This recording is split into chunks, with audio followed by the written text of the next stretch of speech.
یہ ضروری نہیں ہے کہ وہ قتل ہی ہو. والذین ہاجروا فی سبیل اللہ ثم قتلوا او ماتوا، وہ قتل ہو جائے یا ان کو موت آ جائے، لَيَرْزُقَنَّهُمُ اللَّهُ رِزْقًا حَسَنًا، خدا ان کو اپنے پاس سے رزق حسن دیتا ہے. قتل ہو جائے تو بھی رزق ہے، مر جائے تو بھی رزق ہے. رزق کا وہ تصور نہیں ہے جو روز آپ کے پاس ہے، یعنی صرف معدے کا بھرنا رزق نہیں ہے، یہ تو موت کے بعد رزق ہے، یہ تو قتل ہونے کے بعد رزق ہے. تو اب اس منزل پر دوسری آیت نے یہ صراحت کر دی کہ اس کی راہ میں بھی ہجرت ہوتی ہے. فی سبیل اللہ، فی سبیل اللہ ہجرت ہے. یہ دو آیتیں ہوئی. اب تیسرے ہمیشہ آیت کو سمجھنے کے لیے معصوم کا حکم سامنے رہے. اب میں معصوم کا قول پڑھ رہا ہوں اور یہ ارشاد ہے آپ کے مولا و آقا علی ابن ابی طالب کا.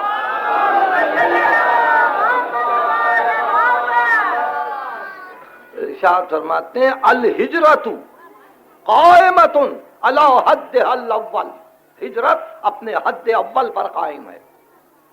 یہ کلام الامام ہے. ہجرت اپنے حد اول پر قائم ہے، تبدیلی نہیں ہوئی. جو اس کے حدود تھے، جو اس کے لمیٹیشنز تھے، جو اس کی تعریف تھی، جو اس کا ڈیفینیشن تھا، وہ اب بھی ہے. والہجرت قائمۃ علی حدها الاول ولا یقع اسم الہجرہ علی احد الا بمعرفت الحجۃ فی الارض. کسی کے سیر و سفر پر ہجرت کا لفظ واقع نہیں ہو سکتا. یہ علی فرما رہے ہیں کسی ایک پر ہجرت کی اصطلاح واقع نہیں ہو سکتی کہ یہ مہاجر ہے جب تک کہ زمین میں حجت خدا کی معرفت نہ ہو جائے. اب یہ ایک اور تعریف کی، یہ مولا کی تعریف ہے. لا یقع اسم الہجرہ علی احد الا بمعرفت الحجت فی الارض. کسی پر ہجرت کا لفظ صادق نہیں آ سکتا جب تک کہ زمین میں حجت خدا کی معرفت نہ ہو. اب ملاحظہ فرما رہے ہیں آپ کہ ہجرت کی جو حدود ہجرت کے معین کیے گئے اس میں حجت خدا کی معرفت لازم ہے. اگر حجت خدا کو چھوڑ کے جا رہا ہے ہجرت نہیں ہے، ہجرت نہیں ہے.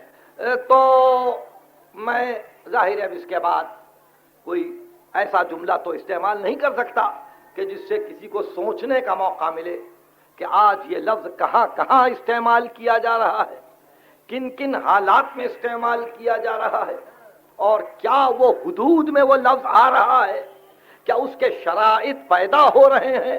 ارشاد فرمایا ہجرت ثابت نہیں ہے جب تک کہ معرفت حجت نہ ہو. میں نے دو آیتیں پڑھی اور ایک نص معصوم. اب میری ذمہ داری یہ ہے کہ اس نص معصوم کو سمجھا دوں اور اس کے بعد میں تقریر کو ختم کروں تاکہ مختصر سے مختصر وقت میں ایک پیغام آپ تک پہنچ جائے اور آپ کوئی نہ کوئی بات محفوظ کر کے مجلس سے اٹھیں. مجلس ایک درسگاہ ہے جو ہر کس و ناکس کو نصیب نہیں ہے، جو ہر کس و ناکس کو نصیب نہیں ہے. یہ صدقہ ہے فقط حسین کا.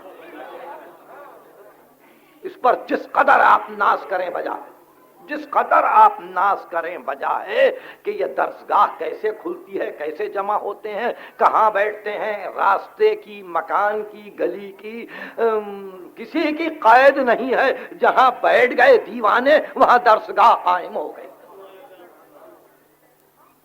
ہم نے دو آیتیں پڑھی. پہلی آیت کا مصداق یہ تھا کہ جو گھر سے نکلے ہجرت کے ارادے سے اللہ اور رسول کی طرف اور موت آ جائے تو اجر اللہ پر ہے. دوسری آیت کا مفہوم یہ تھا کہ جو ہجرت